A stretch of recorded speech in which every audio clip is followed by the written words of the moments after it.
Welcome back to the channel and to our stupid simple small engine fuel injection project. Today we're going to convert this throttle body fuel injection system into a semi-exotic port injection. Plus we're going to go ahead and add some cool features to this gizmo because we can. Now, if you're new to this series, well, I recommend that you check out the previous 3 videos on this subject to get up to date on the evolution of this stupid simple fuel injection system. Basically, we built a fully functional high-pressure injection system, and to keep it simple, we're only using 2 sensors on the engine. We have the MAP sensor to measure the manifold pressure, and a crank sensor to measure the RPM. We're also using an Arduino to sort out all the details. But we're bypassing a lot of the required math on purpose in order to keep things simple. Now, despite the crude approach to this project, we've had excellent results so far, and the engine performs extremely well with and without a load on it. Now, who would have thought fuel injection would be this easy?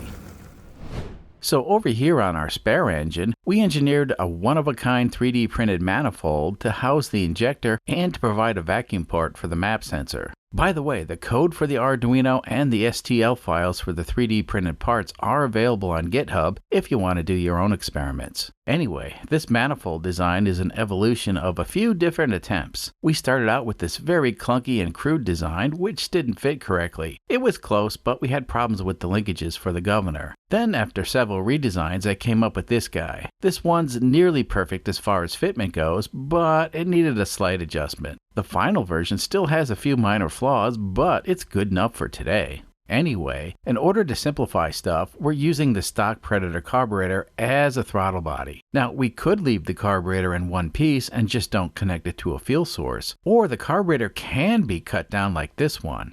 Now, obviously, you can use anything you want, but we're sticking with this design for now because we want to retain the governor linkages because that makes tuning the engine a lot easier. So before we make any changes to the test engine, I want to verify that all the gizmos are working and the test engine will still run.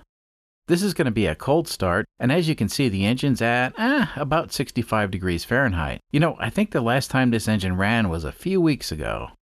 So first we have to turn on the fuel pump, and now we have fuel pressure.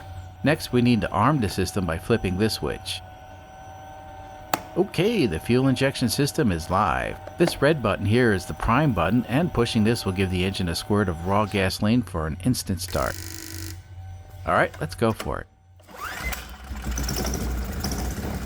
Not too shabby. The engine started on the first pull, which it usually does.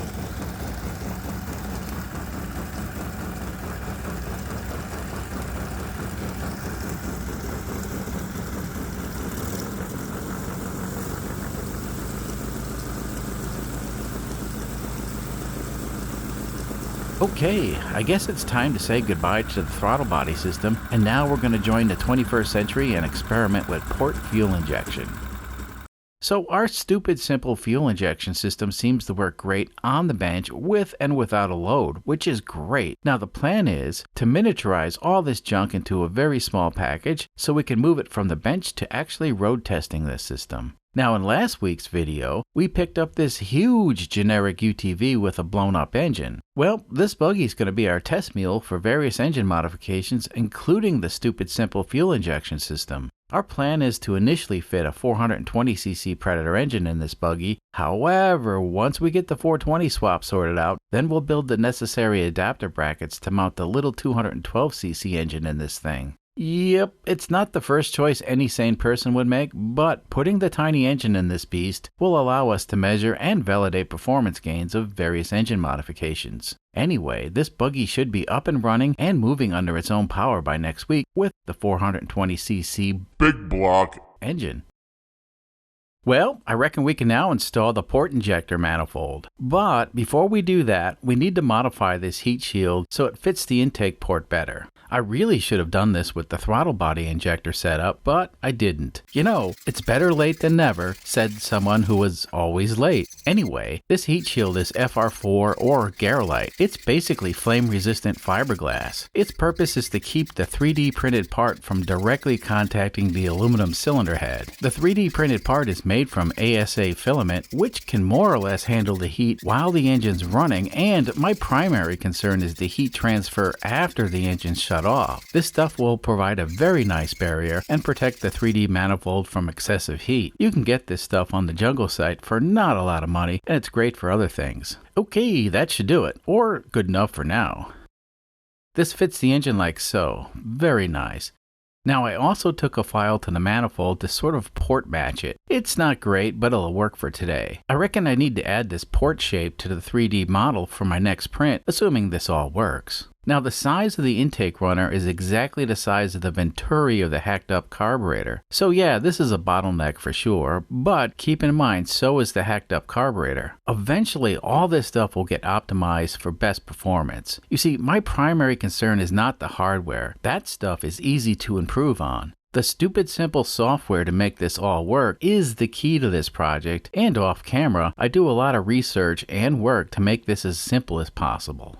Oh, the governor linkage had to be replaced with this custom longer unit in order to get everything to line up. This linkage is made from 2mm stainless steel rod and it bends real easy with needle nose pliers. So the primary difference between throttle body injection and port injection is the injector will now be squirting fuel inside the manifold where there's vacuum. Now, exposing the injector to vacuum changes the way the fuel is released from the injector. You might say it improves fuel delivery, but there's also a problem. You see, our fuel pressure regulator is built into the fuel pump and we have no way to adjust the fuel pressure depending on the vacuum in the manifold. So that's not a problem because I don't care. Nope, I'm aware of the issue, but if I remain ignorant, it's not a problem at all. You know, that's the best way to solve problems.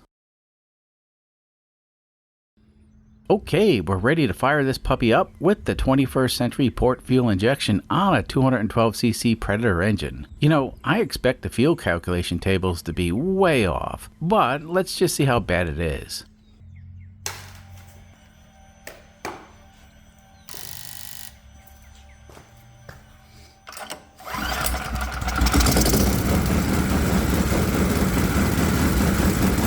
Well, so far so good. The engine seems to run just fine.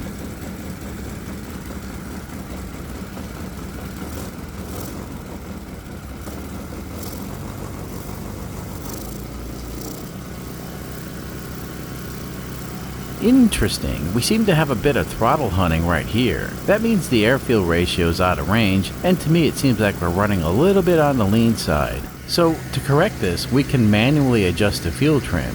When this knob is centered, we have zero trim in the positive or negative direction. Now, if I turn the knob this way, we'll be leaning out the mixture, and I don't really hear a change in the engine. So, I'll spin the knob in the other direction. And nothing in this direction. Now, what that means is we don't have enough offset in the trim. That's not a big deal. It's just a number I need to change in the software to allow more fuel trim in either direction. Overall, the engine runs okay, and I reckon the fuel table needs to be adjusted. And to do that, I have to set up the load system so we can tune the fuel table with and without a load on the engine.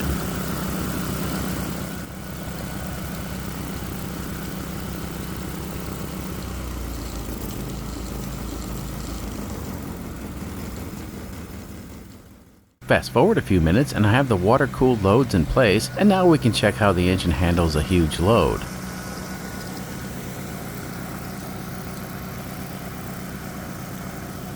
Okay, let's throw everything we got at the engine.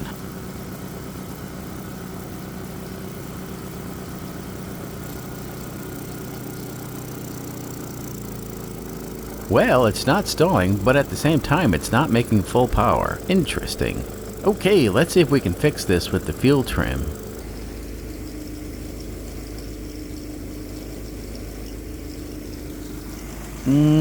Well, again, the fuel trim is not programmed for this big of a discrepancy, and it's currently programmed for smaller offsets.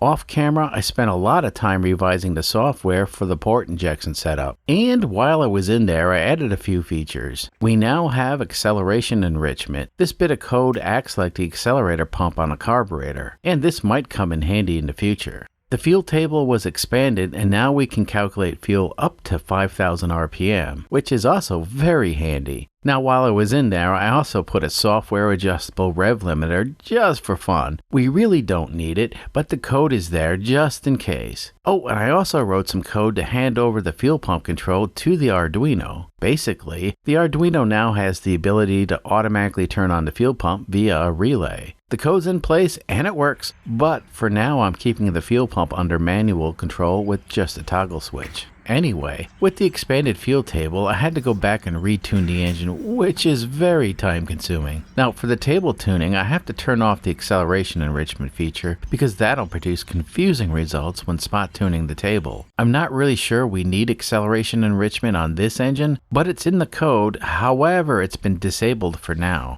Anyway, the engine is now more or less happy with the port injection and it'll run fine under a load.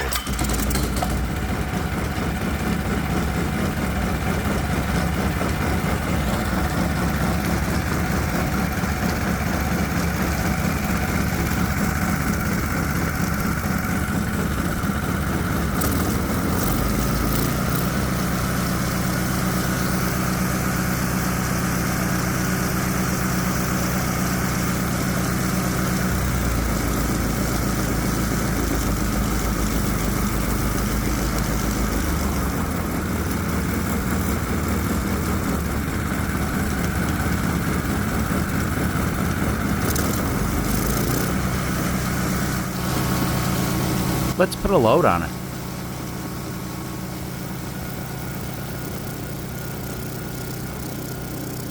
So at full load, we're absorbing about 5 horsepower, which is the most my rig can do right now. I need to add more load resistors to go beyond 5 horsepower, but this is good enough for today.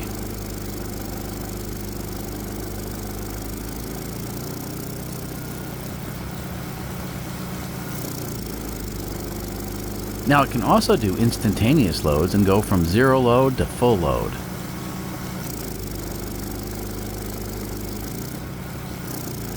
Not too shabby. The engine seems to handle this without any problem.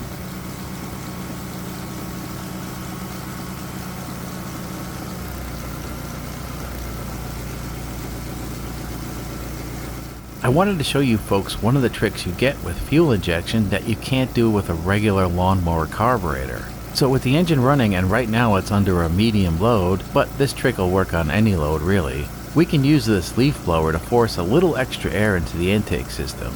Now, the leaf blower doesn't make any real boost, and what I wanted to show you was the fuel system's not affected by blowing air into the intake system. Try this with a regular lawnmower carburetor and the engine will flat out stall. So this is something to keep in mind. For demonstration purposes, I have the rev limiter set to 4,000 RPM, and when I goose the throttle, the engine will start bouncing off the rev limiter. It's a cool feature that can be used if required, but I think I'll leave it disabled unless I really need it. So tuning the engine's really difficult, and I don't necessarily want to be near this thing when tuning the upper RPM range. So I think we really need to go with a wideband oxygen sensor. With the wideband O2 sensor, I can gin up some code to help automatically tune the fuel table, and at the same time I can keep my distance from this contraption. This is a simple EFI system, and the wideband would only be used for bench tuning. Once the fuel table was corrected, I don't think we'll need to keep the wideband. It's something I'm kicking around just to make things a lot easier.